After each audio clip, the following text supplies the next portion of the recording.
Nice.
Hello.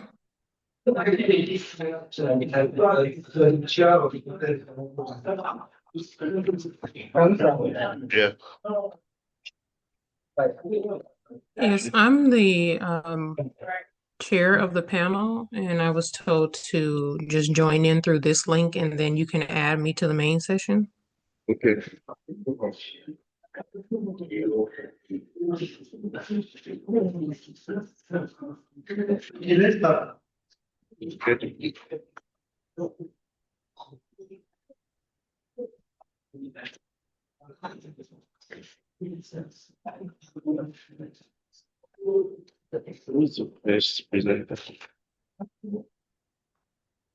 Oh, are we starting now? Yes. Already time. Okay. Yeah. Okay, so thank you all for coming to our panel on African epistemologies and decolonialities. We're celebrating Oyeronke Oyewumi, and I definitely use her foundational work, The Invention of Women, in my own work on Nigerian women's intellectual history. So I'm the chair for the panel, Dr. Maria Martin from the University of California. And I thank you all for being here again. So I'll introduce our panelists in the order of presentation.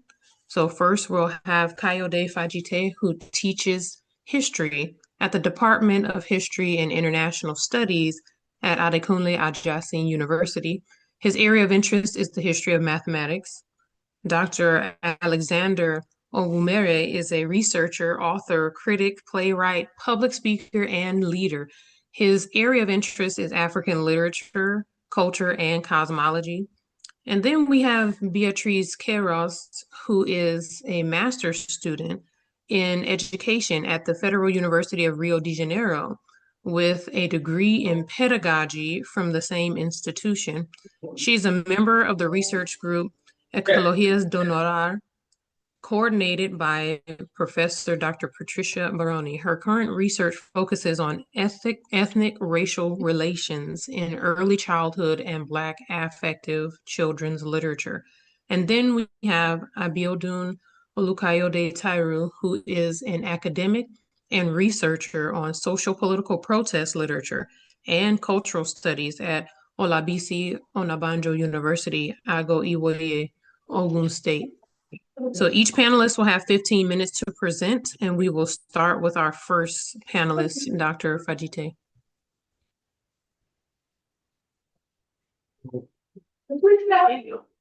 Thank you very much, Dr. Mansour.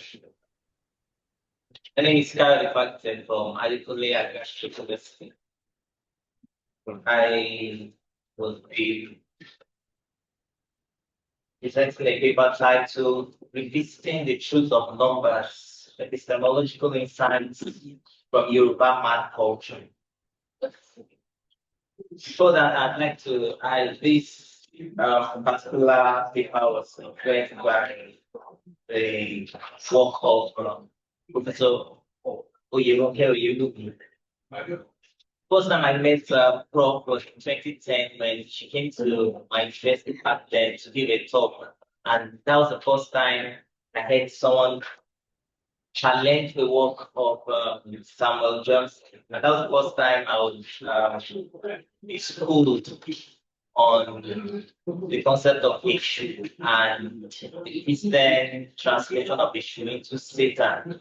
So she schooled all of us that day, and from that point I always followed her scholarship and I've been fascinated by her epistemology.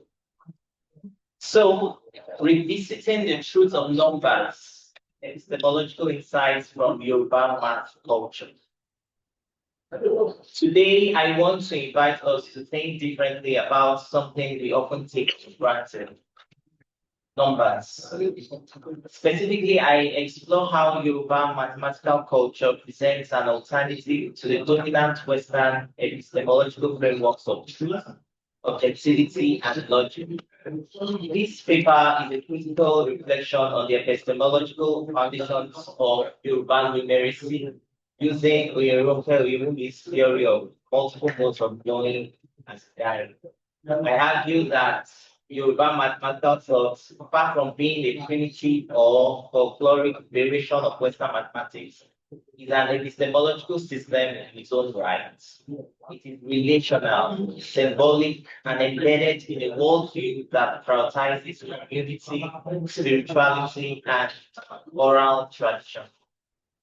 The theoretical framework, multiple modes of knowing. Let us begin with Oyeronke's work that critiques the colonial imposition of Western logic, especially in how knowledge systems are organized along gendered and rationalist lines. Oyewumi challenges us to consider that knowledge does not emerge from a universal plane of truth, but is mediated by culture, language, and social organization.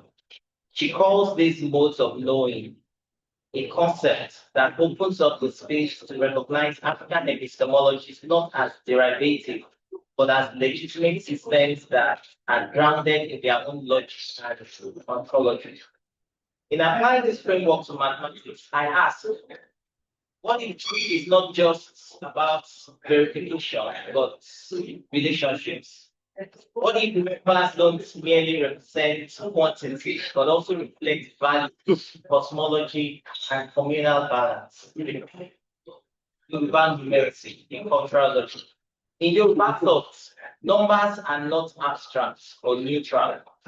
They are signifiers of spiritual, historical, and ethical meanings. For example, the number 7, Meje, is not merely an arithmetic unit, it is cosmologically significant, often linked with spiritual completion and ritual circles.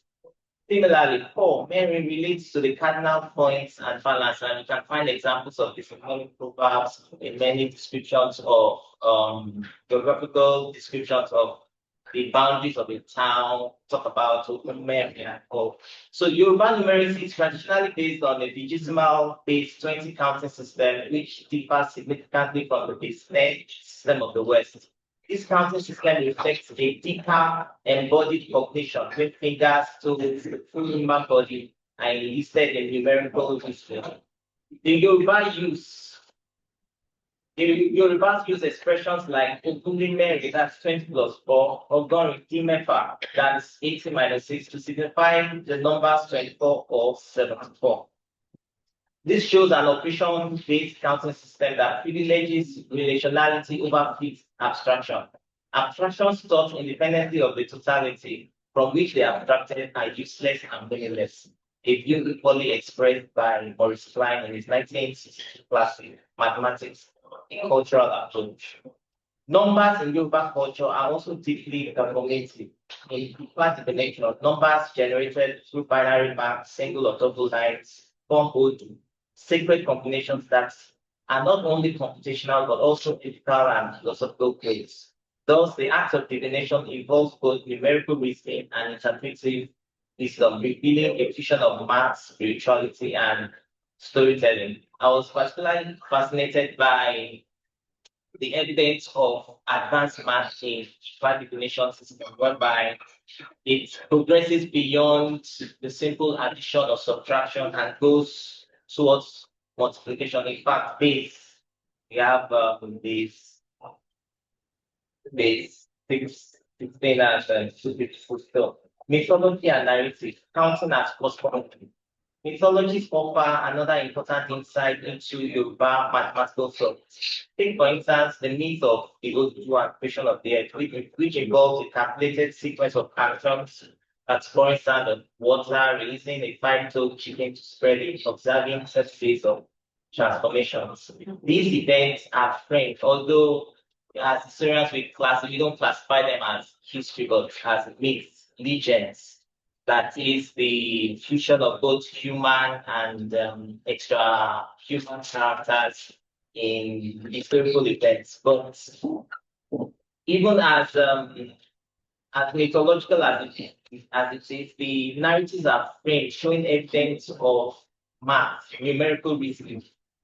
So similarly, oral traditions such as proverbs, phrase poetry frequently incorporate numerical patterns that structure moral lessons or encode genealogies. For instance, ẹni tó bá mọ iye ẹ̀dá kò mọ iye ọdún tó lọ.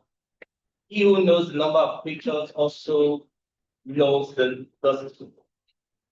not know the number of years gone by. So those are ways in which the Yorubas have adapted numerical reasoning into their everyday lives, proverbs, and even in current times, you have allusions to math in how they express certain ideas or push certain proverbs. Here, the impossibility of counting becomes a metaphor for humility, for knowledge. Value in Yoruba epistemology that contrasts Western ambitions of complete rational mastery, challenging the universality of Western mathematics. The epistemological implications are profound. Western math is typically grounded in the principles of universality, plurality, neutrality, and objectivity.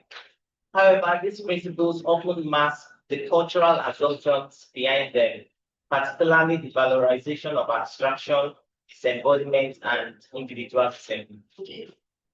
If I take a poll of most students who are from the arts or humanities, you would see that many of them do not have a love place for maths in their hearts because it seems abstract, it seems disjointed, they can't relate with it. However, the Yoruba math culture offers an alternative, one that is contextual, embodied, and oriented towards the community and cosmos. The truth of a number is not what it objectively is, but what it does within a network of meanings. I try to give this example that when you consider the elementary Nigerian elementary maths curriculum, and then you are teaching the young ones to count, to get familiar with numbers. It's like roots. They just keep memorizing, reading out the numbers 24, 25, 26, 27, 29, and then they chant it 29, 29, 40. And then you wonder, no, it's not 40, it's 30. So he just tries to memorize the sequence without having any idea how it relates with each other. But the Yoruba counting system is quite different, whereby it's showing an operation that's been explained. Like, for example, 1, 2, 3, H, Uko, Efa, Eso, Ewa, and then 11 is 1 plus 10, like 2 plus 10, that's 12, then 15, you means 5, 20 minus 5, and then 16 is Mary, Dini, Ogun, that's 4 minus 20 or 20 minus 4, like 20 less than 4, like that. So 17 is 3 less than 20, 18, 2 less, 19, 1 less, and then 20. So it goes like that. So in a sense, the counting system that Yoruba offers becomes a living act. It can relate. So it demystifies the abstraction that it seems to present. And at that early stage, most students, most pupils just cut off, especially as the abstractions become progressively difficult. So they just don't seem to connect with it. So the Yoruba counting system just demystifies that abstractions and makes it relatable to them. So implications for ethnomathematics and decolonial education. The field of ethnomathematics founded by Ambrosio and others provides a useful lens for this inquiry. Ethnomathematics recognizes that mathematical practices are embedded in cultural activities, crafts, trades, rituals, and language. There is no math that fell from the sky. The past societies their need to quantify, to measure, to make sense of the physical world brought about such knowledges. However, the Greek philosophical culture brought logic into it and expanded its thoughts. Yoruba math culture fits squarely within this field, but goes further. It theorizes itself through its cosmology. Integrating Yoruba math into education, especially in African settings, has the potential to affirm epistemic justice. It will challenge the colonial legacy that frames indigenous knowledge systems as inferior or anecdotal, and instead grounds them as rigorous, systematic, and valid. Moreover, such integration can support cognitive plurality, helping students connect learning to their lived experiences, languages, and spiritual worlds. For example, a curriculum that includes Yoruba counting system patterns, to logic on numerical symbolism and proverbs would not only teach arithmetic but also ethical reasoning and cultural heritage. This project draws from a combination of literature review, oral interviews with Yoruba scholars and priests, and analysis of Yoruba language structures. Key sources include Oyewumi's The Invention of Women, Back Purpose and Interpretation of Babalawo, ethnographic accounts of urban numeracy, proverbs and oral poetry as epistemic traits. Conclusion towards epistemic plurality. In conclusion, this paper argues that Yoruba mathematics is not merely a cultural curiosity, but a robust system of philosophical reasoning, ethical reflection, and communal knowledge production. It challenges us to rethink what counts as mathematics, who gets to define it, and what worldviews it serves. To revisit the truth of numbers, then, is to revisit the authority of knowledge itself. As scholars, educators, and thinkers, we must ask, can we make room for multiple mathematical ontologies? Can we build epistemologies that honor both logic and lived experience? Thank you.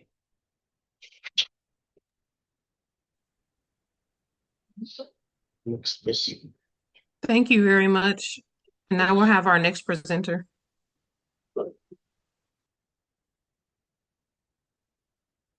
afternoon, everyone. My name is Oyeronke from Oyeronke University. The topic of my paper is Blackness, Protest, Resistance, a study of African epistemology and Afro-American narratives. My work is going to speak to Black emancipation and manumission process in Afro-American narratives, incorporating and juxtaposing such with the works of Professor Oyeronke. The objective of the work. The objective of the study is to present a historical overview of Blacks offshore Africa continent with a focus on the United States of America using autobiographical slave narratives, tracing the process of manumission and emancipation, hence from being Black, that is Blackness, followed by the behavioral protest and the resistance of white overlords that translated to the freedom enjoyed today in the United States of America. Coming to talk about the reading and the reading of one of those journals and books of Professor Oyewumi attached to this study is multiculturalism or multibodism on the impossible intersections of race and gender in American white feminist and Black nationalist discourse. The book which references Sojourner Truth's 1858 Judy Chicago, talking about civil rights and women's movements of the 1960s, Black writers such as and feminists such as Angela Davis, Alice Walker, Audre Lorde, Barbara Kristen, Azukabi, Austin Spillers, Deborah McDowell, Nellie McKay, Barbara Johnson, Mary Helen Washington, Michelle Wallace, their books, Paul Giddens, June Jordan, Patricia Hills Collins, Patricia Williams, and Rose Vera, who are all instrumental in recasting the ongoing discussions of race and gender hierarchies.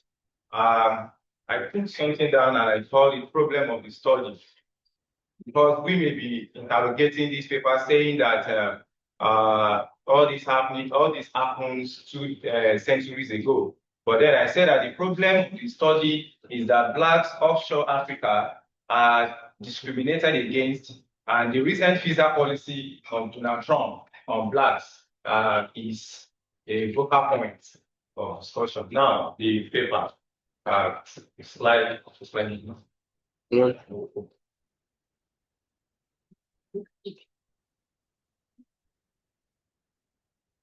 Yes, I want to start by interrogating those 4 books used in this paper. But maybe before that, I should try to project my abstract. I put something down in that place, and it's very important that I make reference to them. I said that the life of average Black man offshore America soil is fraught with greater challenges, and especially before the past 13th Amendment of Abraham Lincoln in the 1860s. I already said this is going to be an historical overview, because tracing the manumission process that ameliorated enslavement and increased the impetus of the then abolitionists like Webb Du Bois, that is W.B. Du Bois, Harriet Tubman, talking about how Harriet Tubman freed more than 500 females from slavery, and Freddie Douglass and the rest. And I must also mention Talia Washington, who invented the Tuskegee Institute, talking about the 3 H, the head, the heart, and the hand. And then, so coming down from those areas, I interrogated this paper using 4 books. 2 from Richard Wright, the first one, the popular book, which is Black Boy, and the second one, Native Son. And then 1 book that is going to address the issue of feminism, and that is from Toni Morrison Beloved. And 1 book talking about how both gender, male and female, are often discriminated against in Africa, in America. That is the book from August Wilson Fences. I actually want to look at how Troy prevented his boy for a maxim from venturing into football because he was discriminated against baseball. He was not made to become a baseballer, and so he fears that same is going to be repeated if he allows his son or a maxim to venture into football. And I employ the theory of Sigmund Freud psychoanalytical theory to engage that. The slide number 1, which says the defense mechanism in Blackboard. Of course, of significance is the fight that ensued between Richard. I don't know how many of us who have engaged that text. Richard writes Blackboard. There is a character, the major character there, which is Richard. We want to look at something. Richard and some boys in the novel have some fracas. And because his victory over those boys gave him a lot of relief thereafter anyway. But then we want to look at the precursory. Richard got that nerves to fight those boys from somewhere, and that's where I'm going. Slide 2. Richard writes Blackboard. In the journey and itinerary of any Black person around the world, regardless of gender, there is bound to be fights for identity. And in the course of this fight, is the subject of Blackness, protest, and resistance. Richard as examples. What is the significance of Richard fight in that war? Now, I say in slide 4, I say celebrating a woman that is Richard's mother. Now, we want to look at the influence of Richard's mother in Richard's life. An average African mother is always portrayed as a tough woman. An example is Richard's mother, who is tough for a good reason. His mother sends him back and gives him money again. And each time he's waylaid by some boys and mercilessly beaten. And on the 4th occasion, his mother gives him a whip that is K alongside with the money. Okay, that whip objectifies something, which simply signifies protest in archetype. Okay, take this money, go and buy something for me. If some boys try to relay you, take the money away from you, then use this whip to fight your way out, and then do not come back to this house without bringing the content I sent you. The motherhood role played in Richard's life made him to, of course, succeed. And that is why we have to celebrate Professor Oyeronke on that creditable achievement on motherhood, using that text to interrogate what I'm saying. And then I said, the whip is a symbol of protest and resistance in the paper. His mother has done this to instill in him the need to fight back when oppressed. And he would not probably have known his potential if his mother had not handled him in a tough way. The reason why Black women are tough in their dispensation of instructions to their children. Then the slide 5 is talking about August Wilson fences.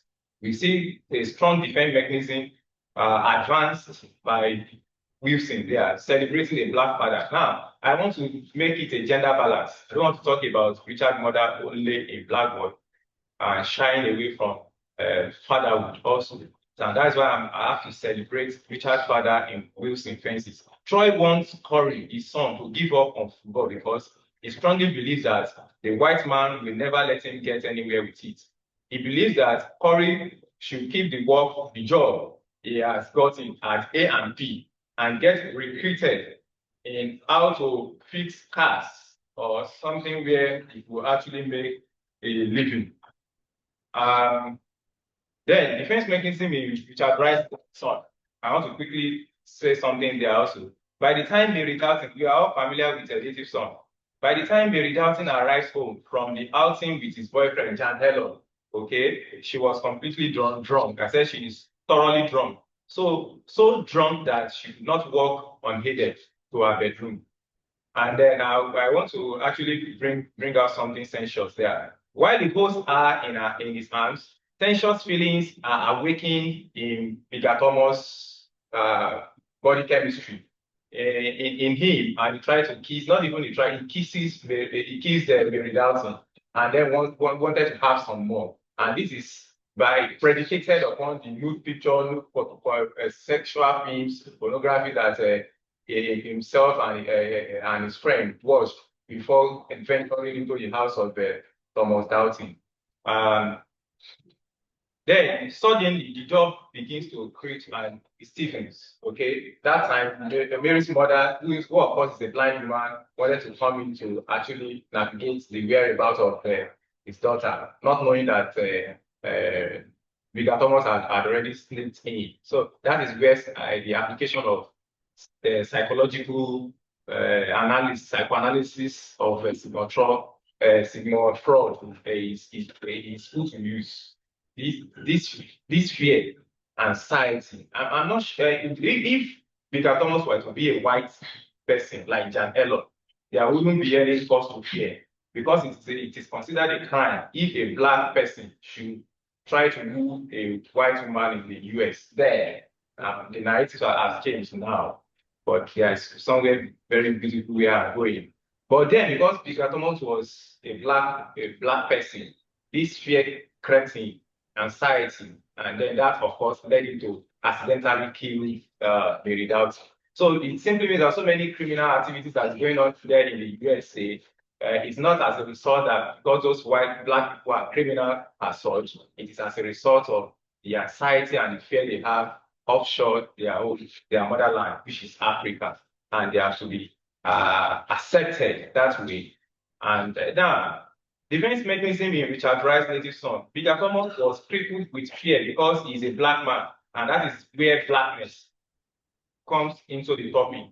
Jan Ellon, Mary's boyfriend, will not commit same havoc as Biggers because he has every right to date a white counterpart. The murder of Mary is clearly not premeditated. Bigger is driven into the heart by fear of what the white folks will think if caught alone with a white girl in a room in the night. Consequently, this episode is significant in that it shows how fear can drive people into criminality. It also shows the consequence of the culture of fear, which the white oppressions in the United States imposed on the black folks of right society. And I imagine when I watched on Al Jazeera, in the University of Harvard, where black people carry black hands and then begin to text, and I said, wow, in these recent times, I thought they said that the 13th Amendment sought to the end of slavery. Now, where is the work of all these abolitionists? The Underground Railroad, following Northern Star, moving and importing blacks from the old Dorchester County, old Chicago, okay, following the Great Migration after the Second World War, where that sought to about the death or killing of about 1 billion whites. So why there is this social awakening that okay, you don't have whites youths, okay, so we now need black people as substance replacement, okay. So whites themselves went back to the South America to begin to import people into North Carolina, Philadelphia, and then to feed the farm and lacuna as a result of the death of all these white youth. I'm sorry to say that, but of course, it is a contextual analysis. If that had not happened, there wouldn't be something concept called Great Migration. So I follow that to the age of Latin youth, to the age of this winner of Pulitzer Prize, Toni Morrison beloved. And I'm going to hand the analysis on Toni Morrison herself. And this the nights like the defense mechanism in Toni Morrison's beloved. Toni Morrison is a woman, and I'm talking about womanhood now. Okay. Seton, a woman, though are judged to have committed murder by driving her daughter's neck into the saw blade to prevent the latter from being recaptured by slave owners. But then, a reason for doing that calls for attention, which is appealing to good sense of judgment. For from her point of view, life of slavery is more cruel than death itself. So if her daughter should die by her hand, it is freedom for both of them. This is the climax of protest, resistance, and how blackness come in between. Conclusion. The resonant idea deduced from the type of defense mechanism adopted by the characters chosen for this research work is that one which is not in their favor. Peter Thomas' ideas of silencing Mary Doughty with a pillow to prevent the latter from talking so that his presence in Mary's room will not be noticed, later boomerang. Richard's chosen stubbornness only ended him as a bully, even though he uses that defense method to save himself whenever trouble looms. Toriman seems conservative and adamant and impenetrable opposition of Tory's ambition to become a footballer contributed in what almost shattered the latter's big dreams of his chosen future career. Teton's attempted murder of her sons and daughters and the eventual killing of her eldest daughter makes her become a savage and consequently a gothic character.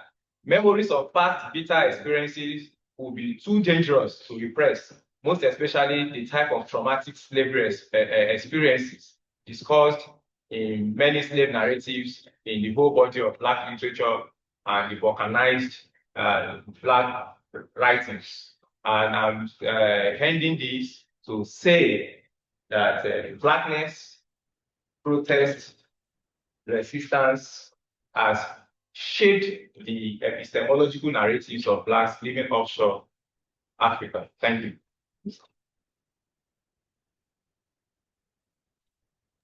Thank you very much. That was very interesting.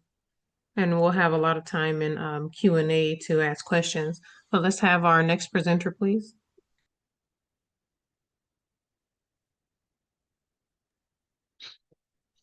Hello, good afternoon.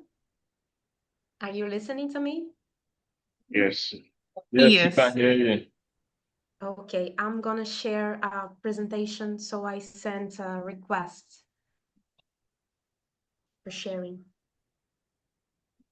Okay, let me start.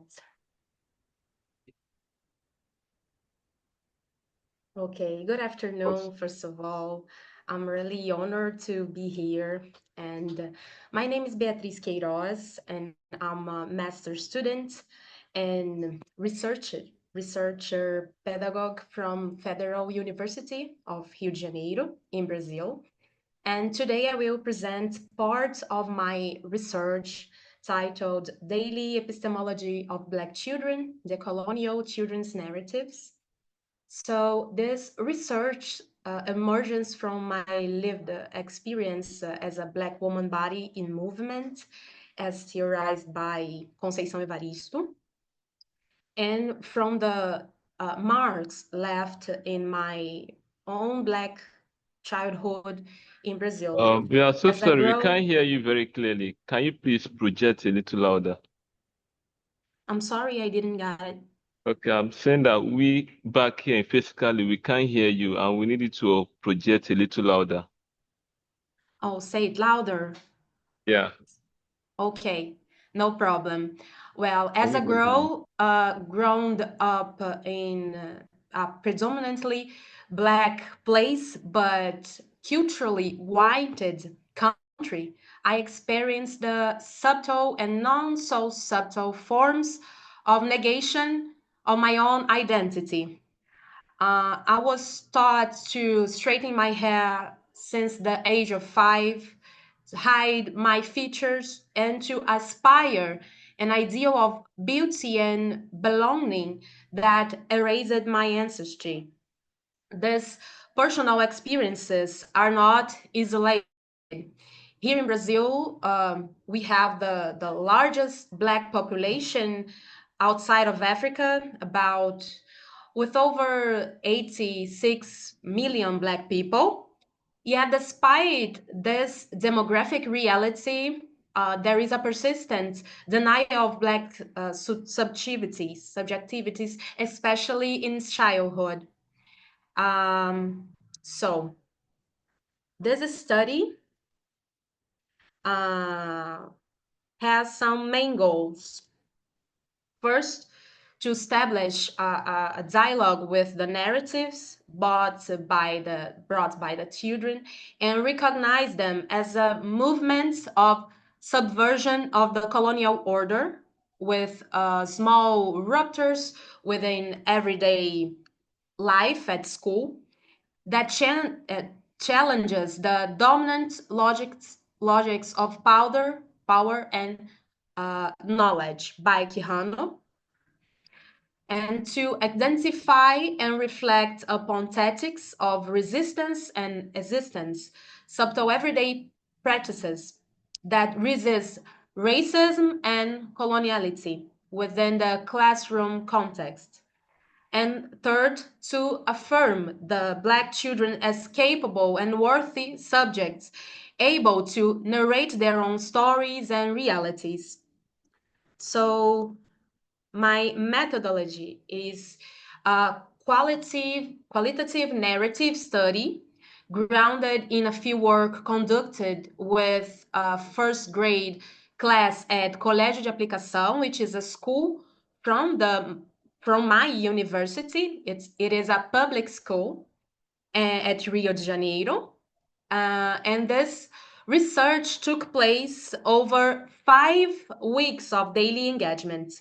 So I worked with a mix of autobiographic and writing and escrevivências, as Conceição Evaristo says, research with everyday life, and conversational methods that value an horizontal co-construction of knowledge. So the children were not informants, but co-authors of this research with their gestures, voices, silences, and stories were understood as living narratives. The theoretical framework connects several important authors as Aníbal Quijano on the coloniality of power and knowledge, Grada Quilomba and Bell Hooks on narrative, silence, and subjectivity, Nilma Lino Gomes and the idea of pedagogy of emergency as a way to build possibilities beyond the denunciation, and Conceição Evaristo, whose escrevivência guides this writing and positions as a Black woman.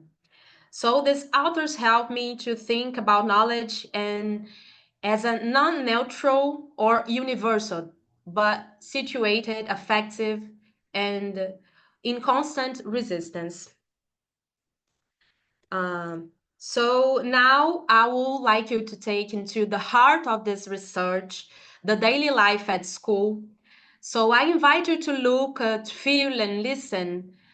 In these photographs, you'll see, pay attention to the subtle gestures and the collective movements and resistance expressed in play, drawing, words, and these are what I call the tectonic shifts, the shake on the colonial lines from within. So the first research data is the hallway. What does the hallway speak? So one of the most powerful insights came from this in-between movements, the hallway, the snack break, the transition between classes. And I understand that if the school corridors could speak, they will tell us stories about affection and belonging. As I observed these paintings and drawings on the walls, I was deeply moved by the memories of my own childhood. I wonder how my journey would have been if, as a child, I had seen representations of Black skin tones, hair like mine, and I had learned about that skin color. It's not just this light pink pencil. Realizing I could look at the mirror and draw myself as I truly am would have greatly impact the way I built my identity. So in the corridors, I experienced powerful encounters. A Black young boy hugged me even without knowing my name, and I understand these gestures hold much more than it appears. It is affection, it is resistance. I also met Zuri, a beautiful little girl who held my braids, and with a smile and curious eyes, we started a conversation about hair, colors, care, and beautiness of the Black power. So there are so many small gestures like this. Indeed, forms of resistance in a world that insists on denying the humanity of our bodies, of bodies like ours. Because as Quilomba teach us, the joy of being who we are is also an act of resistance and affirmation of our own identities. I'm sorry. So these encounters reaffirm how powerful is it to recognize oneself in the other, and how embracing our identity is itself a political and transformative act. The second research data is the story of the Professor Edson. Teacher Edson's stories deeply touch me. He recalls that at 14 years old, his Portuguese teacher, while trying to predict the future professions of the students, said that his white classmates would become doctors and lawyers, but confidently told him, an indigenous boy, that he would be a shoe salesman. The entire class laughed, including Edson himself, who at the time didn't fully grasp the weight of that statement. Despite facing many stigmas, Edson found in the university a way to resist. He became a pedagogue, earned his master's and doctorate degrees, and works as an educational counselor. His journey shows us how he had to confront racism and marks of a society that tries to limit his place. Today's Edson occupies space of transformations, fighting against silence and empowers other students, specifically those who experiences pain of social inequality. And the last research data I bring here is the school yard and the power of this yard. So reflecting on what happens outside the classroom, in the school yard, made me realize how these spaces are full of affection and full of learning and meaningful exchanges. During an art class with teacher Virna, the children were drawing each other using mirrors. So I joined them, introduced myself, and soon a powerful moment happened. While Lovely was drawing Ayana, a discussion arose about how represent her hair, whether as a black power or a braids. The children, in a very spontaneous way, were teaching, learning, and sharing how to represent their own futures and identity. Monifa and Jamila asked me to draw and request that I pose for them. Shortly after, Ayana gifted me with a beautiful drawing with my bright orange afro hair, standing out my nickname, writing on top, and several hearts around it. A little later, when I was compliment Adewo's hair, he confidently replied, I know my hair is beautiful because it looks like yours." These encounters made me reflect how empowerment and self-esteem are built through everyday experiences. When children recognize themselves, value each other, and grow stronger together. Um,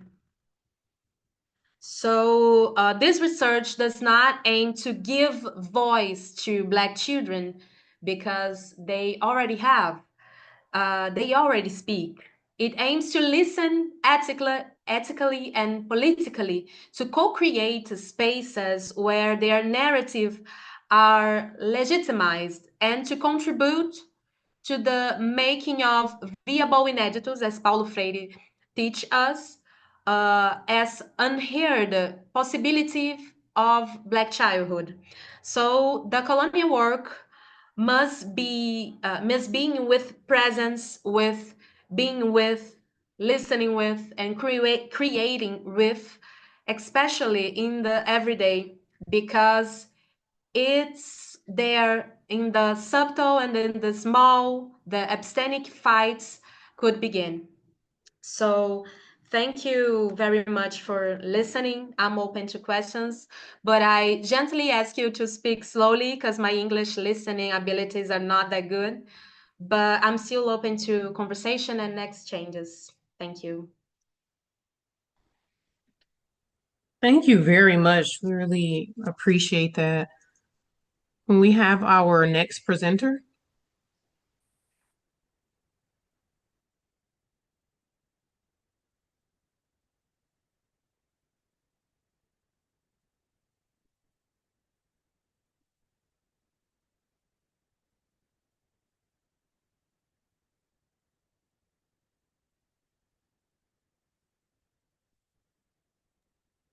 Is there a next presenter?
I'm not hearing or seeing anything. I don't know if there's a panelist speaking. I think the network is bad. Can you hear me? Okay, I can hear you now. Can you hear me now? Yes. Okay, thank you very much. Good evening, everybody. My topic for discussion is rethinking Igbo epistemology and metaphysics, the romantic approach. And I decided to apply two novels to the analysis because part of the challenge that we have in Africa and Igbo particularly is the understanding of the Igbo names with regard to epistemological and metaphysical senses, their significances, and so on. So I decided to actually look at the two novels of African and Igbo region, The Wisdom of Chameleon and The King of Alandu, and they are written by one African. And the two novels are all Africans. They are also Igbo novels. And two of them experiments the epistemology and metaphysics of Igbo names. And epistemology simply means for us, the Igbos, the conceptualization of knowledge, of their cosmology, their world existence, what they know about themselves, and so on and so forth. So we look at the ontological concept of Igbo names. First, every Igbo name represents a person, and a person is a being, and a being is an existence. The beinghood in the name is individual's personality, character, destiny, fate, and other realities that the name portends and signifies. In Igbo, names can be classified into personal names. We can also have community names, and we have what we refer to as ancestral, deity, or divinity names. We have the examples of such names in one of the novels, The King of Alandu. The personal names such as Maduka, Idigo, Ugonna, Ofokaja, Ubadi, Ikedi, and so on and so forth.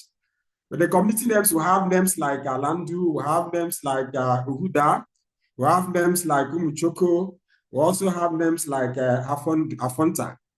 Deity names in the novel, we have names like Webe, we have names like Ogunabali, we have other names like Ogugu and Osud. In the novels, in the novel, The Wisdom of Chameleon, we have personal names like Okuga, Madoga, Onoha. And all these names have their ontological, spiritual, and metaphysical implications. For example, personal names like Madoka, Ugonna, and Ubadi, they reflect the Igbo people's cosmological, ideological, and metaphysical conception of reality. Madoka, for instance, explains the belief in the value of human beings above every other material existence, the value and sacredness of human life, and the power of man to control every other existing life, such as plants, live, animal, and other organisms. Okoko, for example, is a name which indicates and identifies unacceptable behavior. And such behaviors Okoko signifies include despicable attitudes such as lies, unreasonableness, laziness, indiscipline, and irresponsibility. Community names like depict substantive belief in collective and corporate existence. Also depict destiny and autochthonous historical existence. And such community names include Alando, Afonta, Baloha, Ohazubo, Ofuku, and so on and so forth. A community name like Alando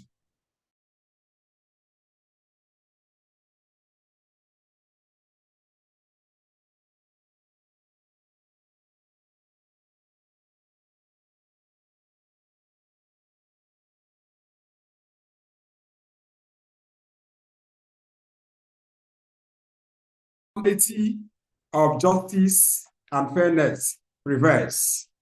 Names of deities signify the belief in the omnipotence, omnipresence,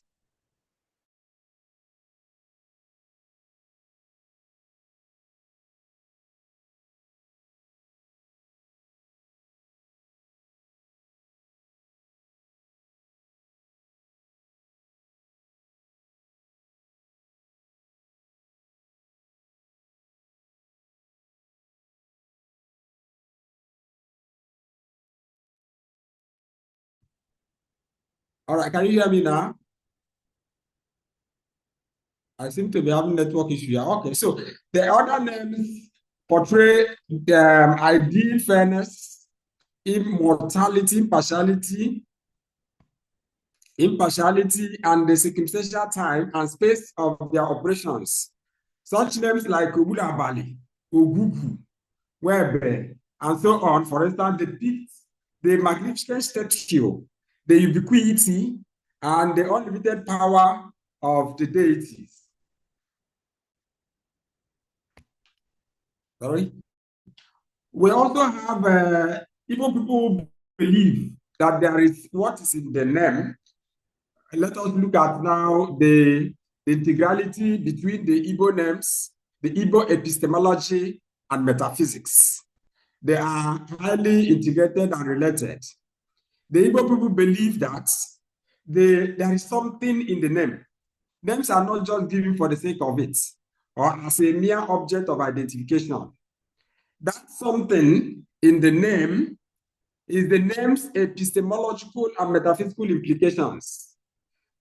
For instance, name in Igbo envelope the people's knowledge of Supreme God and the characteristics of the same Supreme God.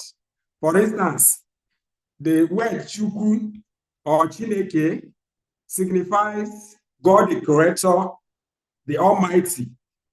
Then the personal or individual gods like Chi. We have also other ones, ancestral spirits like Ndiegede, Ndiopo. All of these things reflect the people's perception, their belief, their attachments, not only to them, but the deities that reflect or bear those names. Names in Igbo reflects the knowingness and awareness of justified true belief, self-image, and other ontological beings. And such names, for instance, like Nebuwa, like Nnadozie, and so on, reflect complete awareness of the overriding power to control destiny, to control human positive and negative characteristics, and the role of man in defining such feature, especially his own future and his faith, because man has a role to play in the future and his faith.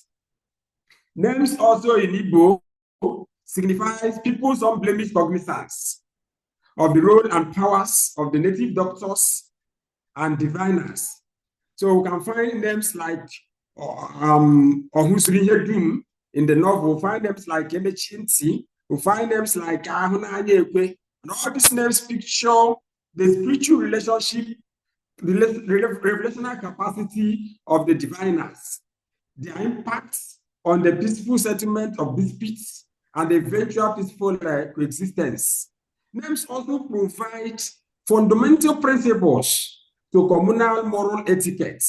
And we have such names like Ihenacho, we have such names like Igbanuguo, we have such names as Okudre, and all of them represent rudimentary and axiomatic value of self-determination, carefulness, patience, love for everybody, hard work, liberalness, and self-examination.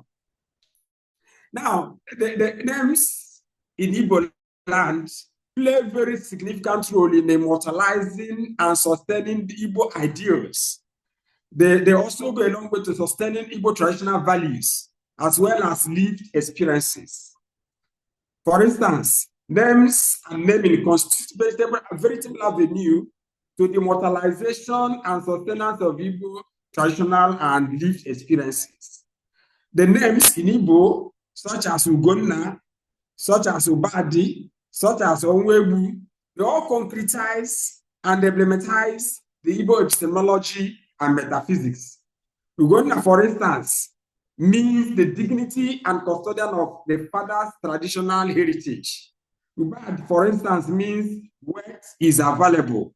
And that wealth may not be material wealth, may not be financial wealth, but it could be a traditional wealth, it could be cultural wealth, it could also be social wealth.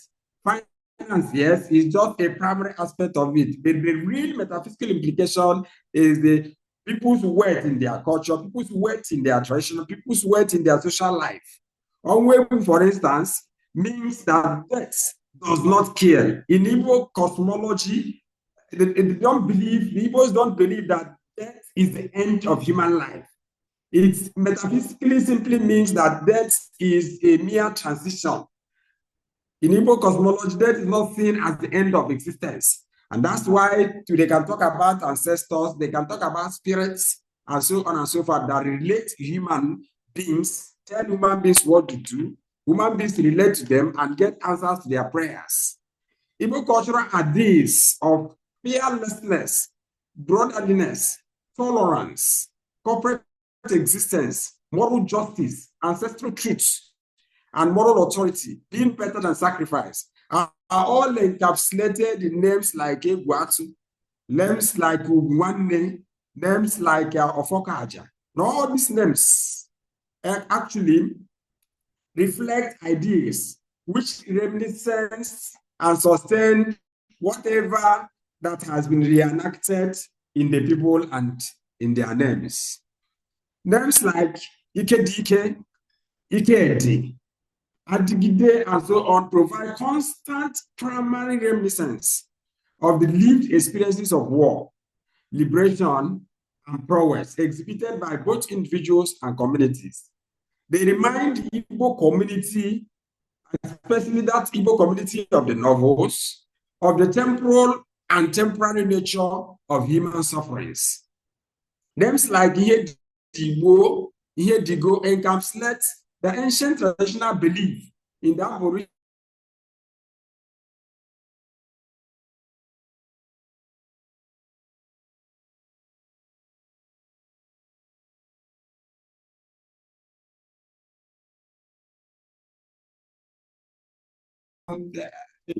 the names are actually embodiment of their real self, their personality, their character, their experience, the existential phenomena, identity, philosophy, metaphysics, and every other thing about them. Names in Igbo land are not given for the sake of it, but they are given for the archaeological, and antiquarian documentations. They are meant to document realities about them, as well as also delineate their epistemology and metaphysics. Therefore, an almost theological study of personal, community, and deity names is another way of actually foregrounding the encyclopedic study of the Igbo people. We have some recommendations here, but for the sake of time, I wish to stop there. Thank you very much for listening. Thank you so much. And now I'd like to turn to the audience and see if there are any questions.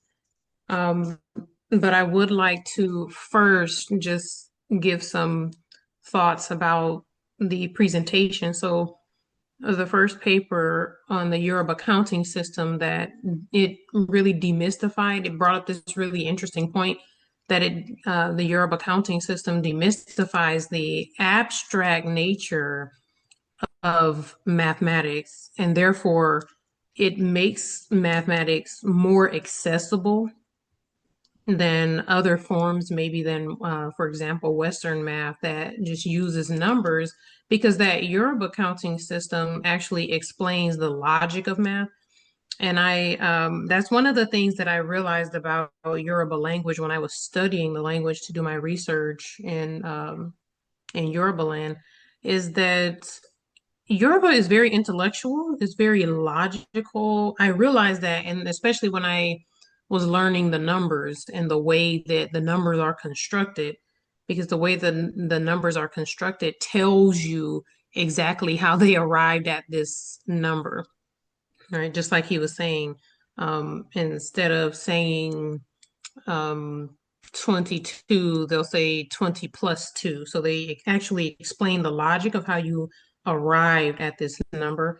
And I also noticed that Yoruba is very, very poetic as well. I remember being in the archives and I came across a paper, and it was about people who had been imprisoned. And it didn't say that they had been imprisoned, but it did say those whose shadows had darkened the inner courts of the prison yard. So it was a very poetic way of saying, prisoner, or that these people were in prison. So Yoruba is very intellectual, logical, poetic, and practical. For the second paper, the investigation of womanhood, I think highlighted the effect of racial trauma on African American women, and I know that that's a very big conversation here, especially with the quote unquote gender wars that are going on right now between, it's a manufactured gender war that's going on between Black men and Black women. It's being manufactured in a lot of different small areas online, but those small areas are gaining big platforms because they're online. So they have this red pill community and this blue pill community, and they fight. But that paper really made me think about those gender wars, because what it boils down to is the point that I think the presenter made, that racial trauma does make people hard.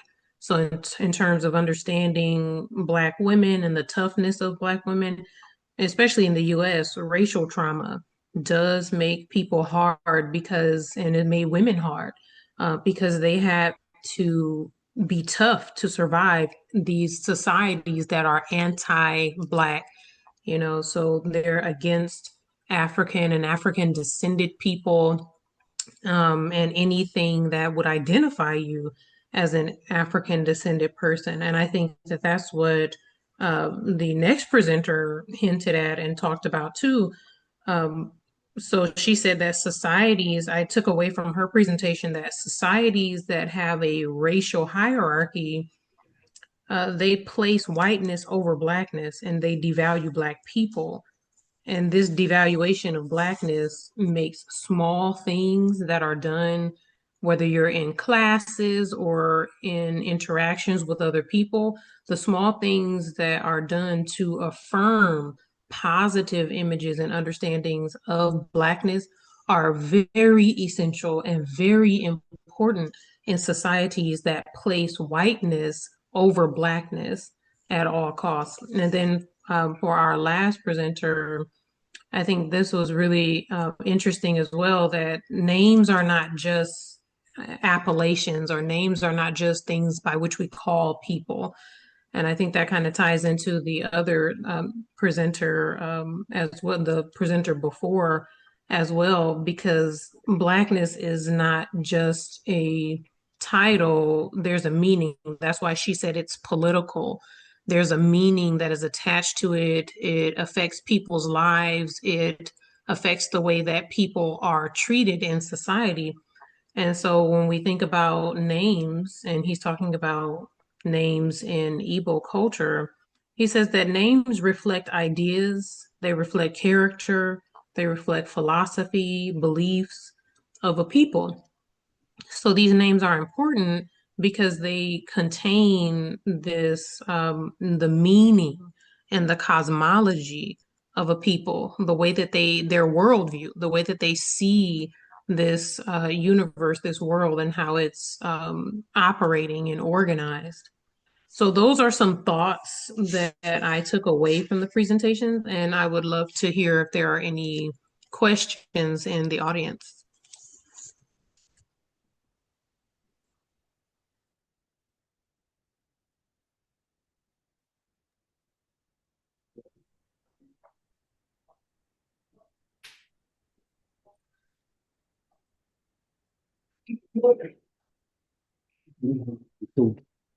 Yes, yes, yes.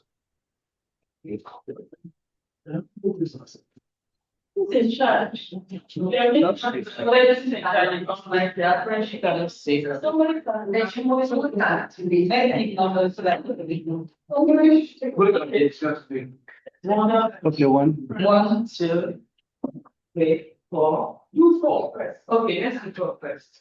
So we can take the first question. All right. Good afternoon, evening. Very wonderful presentations and thought-provoking. It's just work.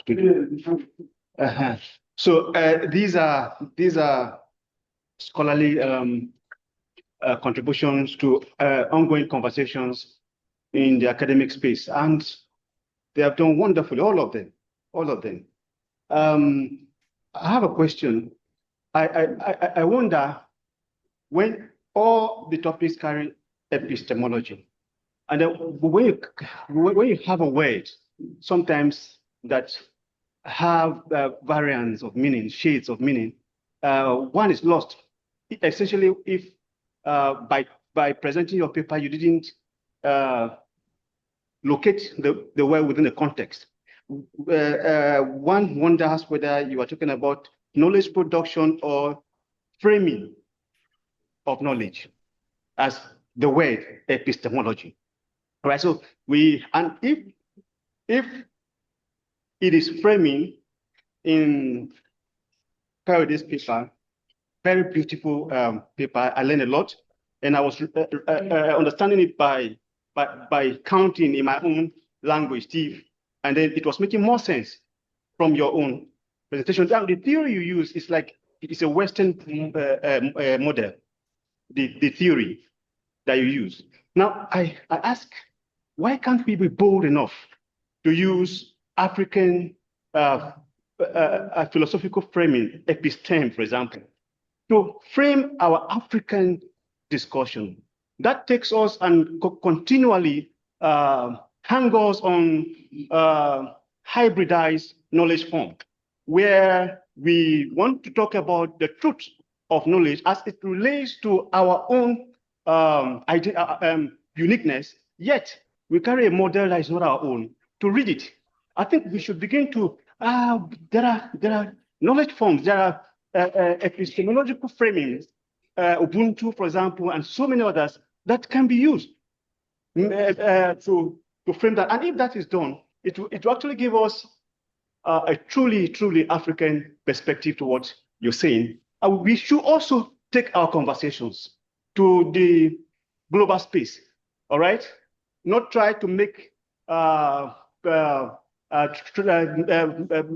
be apologetic about it. So that is just what I took from your paper.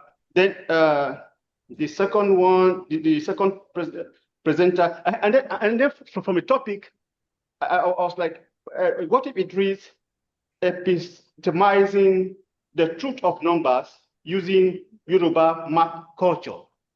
All right, epistemizing the truth of numbers using Yoruba math culture. I think it will give us exactly what it is that you're trying to do from the title. The second presenter.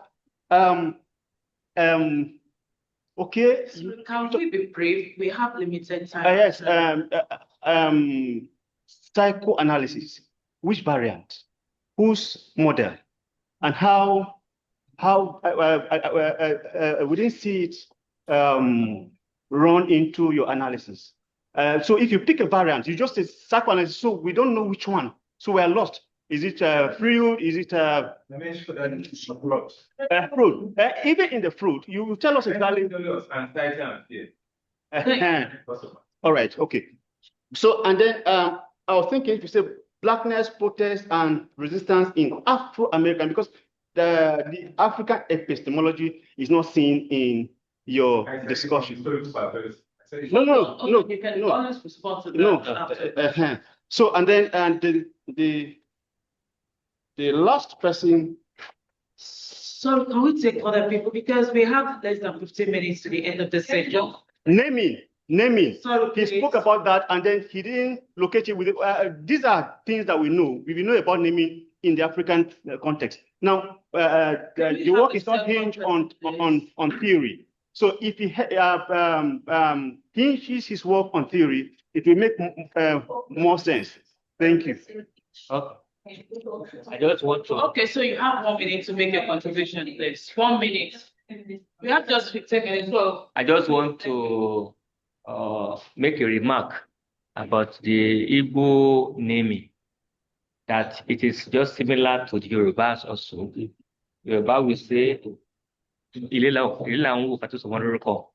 so before we name somebody, we look at the house where the person comes from, the occupation. That's why we have different names like that. If you hear Adekunle, like that, that's from the kingship or royal family, like that, Then the first presenter mentioned something like a shoe, and that's what caught my attention. I think somebody that was trying to debunk a shoe is not Satan, right? So, and in my head, I was just saying, how is it in the issue and Satan because of the English and Yoruba name, or in the sense of characters? That's my problem, because if you look at the characters of issue and then of Satan, you will see the reason why the person who name is Satan in the Bible, that is Ajayi Crowther, who said the issue is Satan, is because of similar character. So the issue itself is, ambivalence. Does not have one particular. It can be good, they call it Yoruba language, Obeleku Sekun, Obeleku, but also has another part that he is a twister. It can trick you, it can make you to fall. So you can see that it doesn't have one character. Thank God you. bless you. That's not okay. So very direct. My comments are very similar to what the teacher said. So when I last presented talk about names, we were talking about Igbo names, and I think I'm Igbo, but I know that in Yoruba, names are similar. The way it was named, that's how Yoruba named.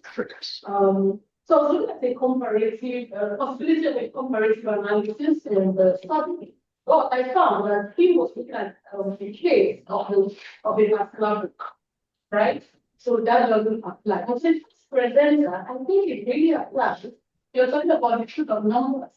And just exactly what you said about numbers in Yoruba, that's what we should do. 22 is Iri and Bola, which is 32 and 2. It makes perfect sense. 30 is Iri and Top, which is 3, 10.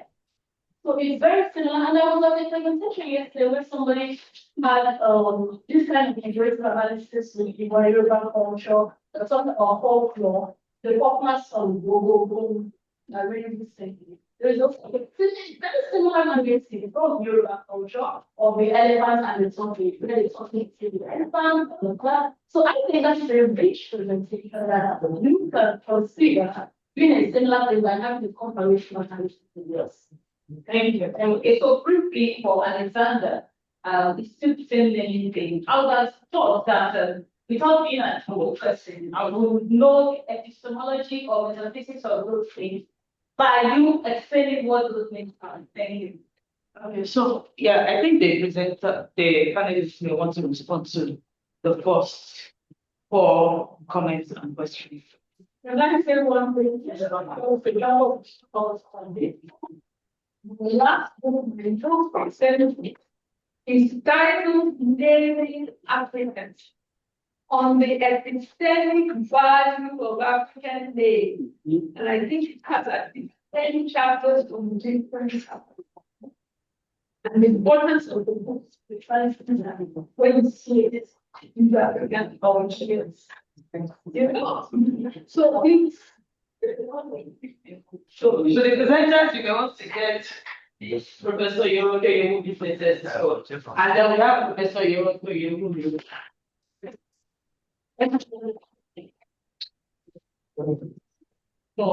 So I think we should take responses from the panelists before we add the rest of the comments and questions.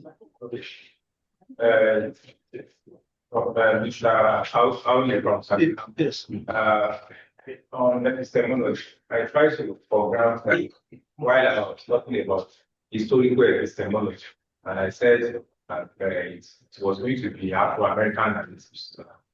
That's Thank you.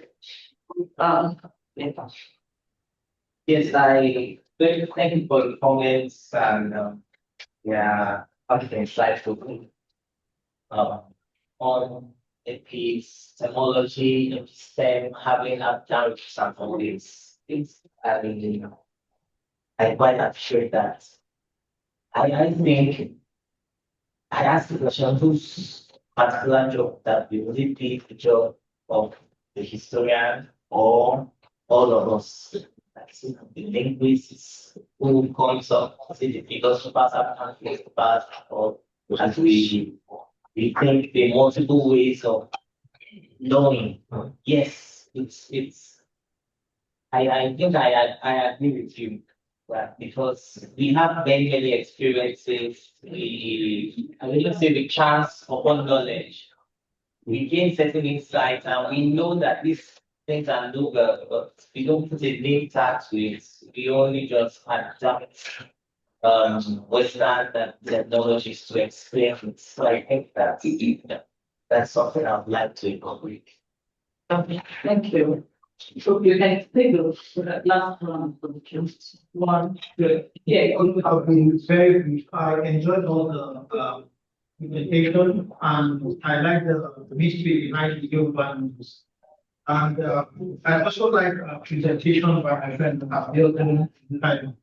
I want to quickly say sometimes when you have a research of Marvin, you should choose text that might make the work easier.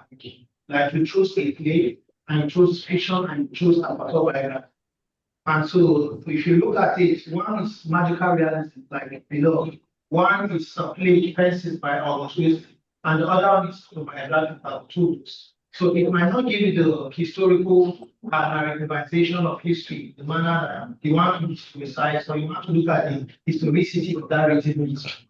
So that would help a lot. And then quickly, I would want to say you should also use not as dated. If you could use reference partition and read a background text to the new text so that it will have more relevance. But the idea of darkness has kept changing. and we have multiple identities. It's not as monolithic as it was when you talk about, and you talk about John Light, you talk about Tyler Washington and all that. So maybe if you look at those things, I have a lot here. I'll just give you the paper, and I'll be open to have this consulting also. Thank you very much. Thank you. All right, very quickly, nobody. My question goes to the speaker. My name is Sunday. My question goes to the speaker that spoke about mathematical ontology. Mathematical speaker. Mathematical ontology, Yoruba numeracy. He said that Yoruba numeracy is symbolic, is spiritual. I quite agree with that. Sincerely agree with that. But my question is this. How is Yoruba's number system relevant in today's world with respect to scientific goals and technological advancements? I understand your tradition. I'm Yoruba, and I can attest to your claim that Yoruba number system is quite animistic and spiritual. Yeah, fine, I agree. But how is it relevant in today's world, scientific growth, AI, technological advancement? What is the relevance in relation to today's reality? That is my question. And to the ability to support the first speaker, the person that spoke on rethinking Igbo epistemology and metaphysics. Okay. Can you hear me? Yes, I can hear you. I can hear you. I can hear you. Go ahead. Thank you very much, sir. So my question is this: I'm Yoruba. I'm not Igbo. Okay. So I want to ask, what is exactly the central argument of your presentation? I could see epistemology. I could see metaphysics. I could see onomastic. All these terms are heavy in my head. Heavy. I want you to please break it down. I understand that you're all scholars, but simplicity is very important when it comes to research. I want you to, in one or two statements, to say this. Just give us the technical word for the phrase. This is statement, the central arguments of your paper. Thank you. Yes. Okay, so I think we should have Alexander first. State is online so that you can respond to all of the questions and comments. Okay, thank you very much. Thank you for your comments. Thank you for your observations. Yeah, the research actually is on the epistemology and metaphysics of Igbo people. And by epistemology, we simply refer to the conceptualization of knowledge, the word of the people, by the people, how they see it, what they think about it, their knowledge about it. Because sometimes, modernization will always tell us, or tell some people, that they don't have the knowledge of themselves. They don't understand what they are, how their lives started existing, and so on and so forth. But metaphysics has to do with the conceptualization of what they are, which the knowledge they have had informed them. And when we talk about onomastic, we simply refer to the names that reflects. Onomastic is simply the study of names, not just names as identity, but names as portraying the philosophy of the people, the ideology of the people.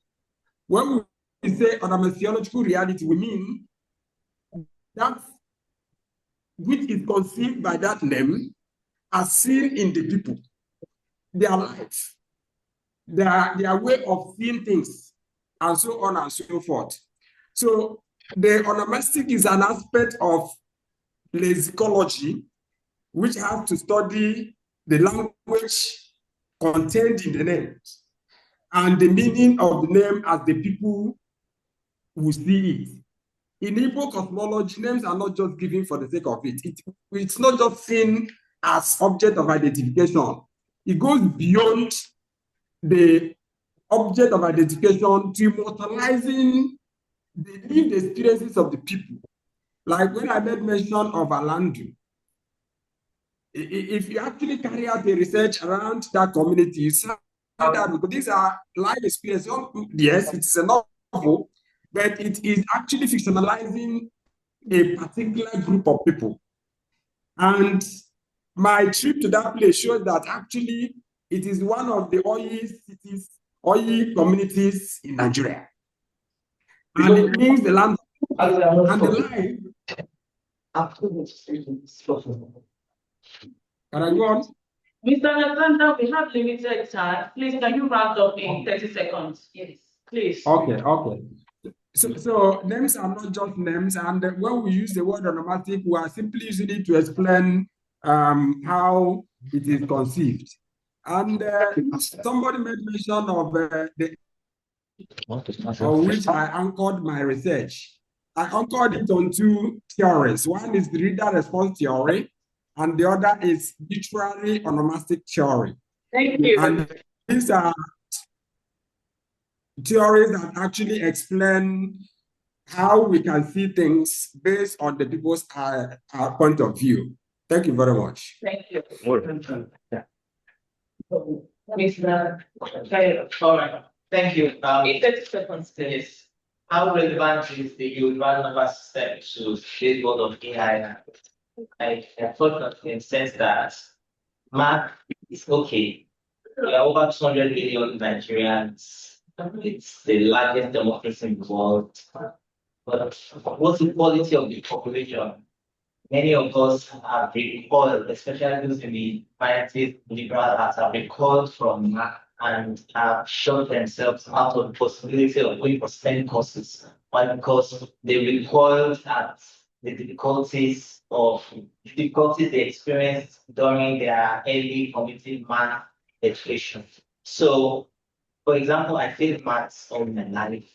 As a part 3 student, I don't even know what times 3 times 2. But when one of our lecturers, Professor Allah, was teaching us African diaspora, and we're engaging the text of Booker T. Washington up from slavery. There he was encouraging the newly freed slave to take up courses in math, in arithmetic, in writing, reading, and said the first way to dismantle arithmetic was following the multiplication table. So I took that as a personal lesson. I went back to my multiplication table, went back to buy all the elementary books, and then I began to self-study. I spent about 6 months trying to understand aggregated fractions of my own. I was too ashamed to go and be that's another graduate. So but it melted in ways that the way I understand the aggregated fraction is not replicated in any text. And as you said, it's supposed to be linked. The insight came, and Yoruba numeracy offers that opportunity to strip maths of that total abstraction of that it's hard, it's not hard. So now, if I were to go back in time, I'd rather study something like physics or maths or one high STEM subject, because I don't see math as that big dragon any longer. It's demystified. Thank you. Over to the chair of the Department of Dr. Martin. Thank you very much.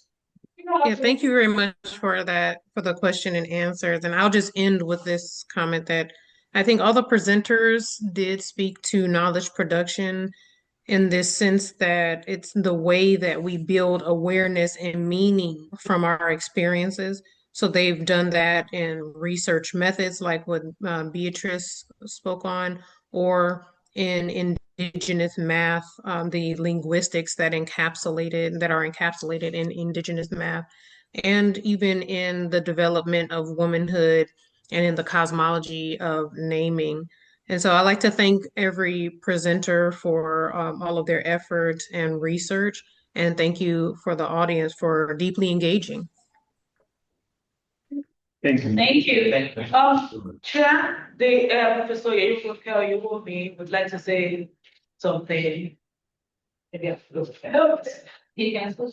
Well, thank you very much. I came to this panel because it's very dedicated and I'm happy to see my name associated with that big word. The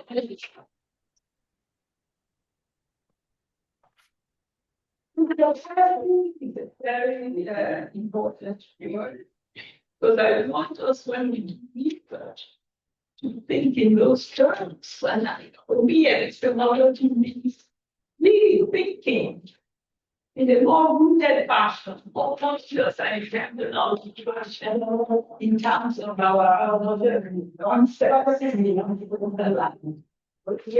I want to say something before I say something about mathematics. I just told Mr. What's it, Alexander? What's his last name? Yeah. Yes, I just mentioned that my latest book as anthology is about naming Africa and the epistemic value of African names. And I think some of that overlaps with what Alexander is saying. And I don't want to put you in the spot, maybe he left. But one question that came up when I was putting that anthology together, asking for different cultures to write about African naming systems, that is very important, it has meaning and all that, then why is it that we're abandoning it? And Dr. Mr. Alexander, it's so important. Why the Alexander? I don't want to put you on the spot, but I am in a sense because today everybody's talking about decolonial. And then somebody stands in front of you and gives you the 5 days, and they are from my village, but all the things are in English, and the person is shouting about decolonial. I want us to reflect on that. I'm just not singling you out, but he presents that opportunity so we can see. He's interested in this topic. You don't belong to him. Yes. And so that's one thing I'll say. And then with the Yoruba math thing, wonderful that you are doing that work.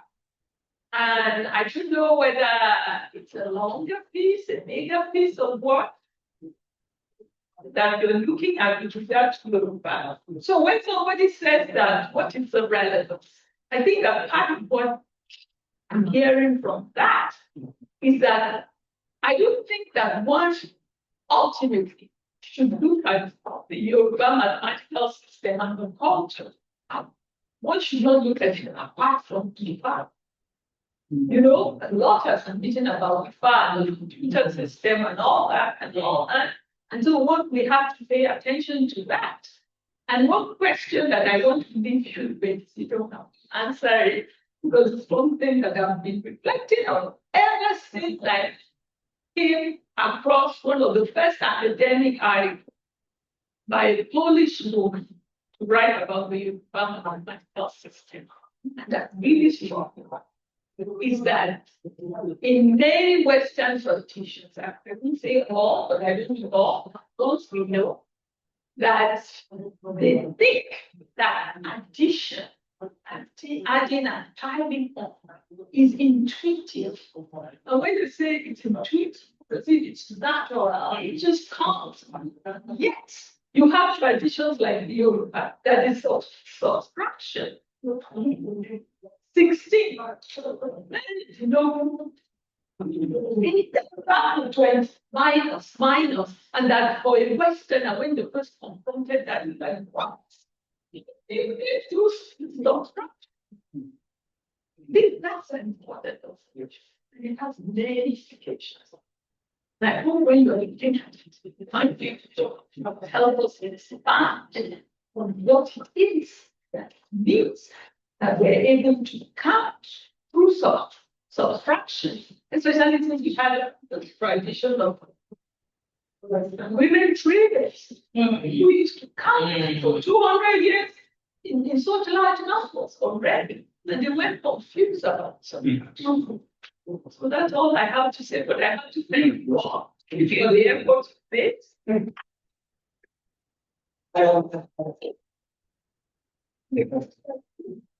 Let me just. And you go to further.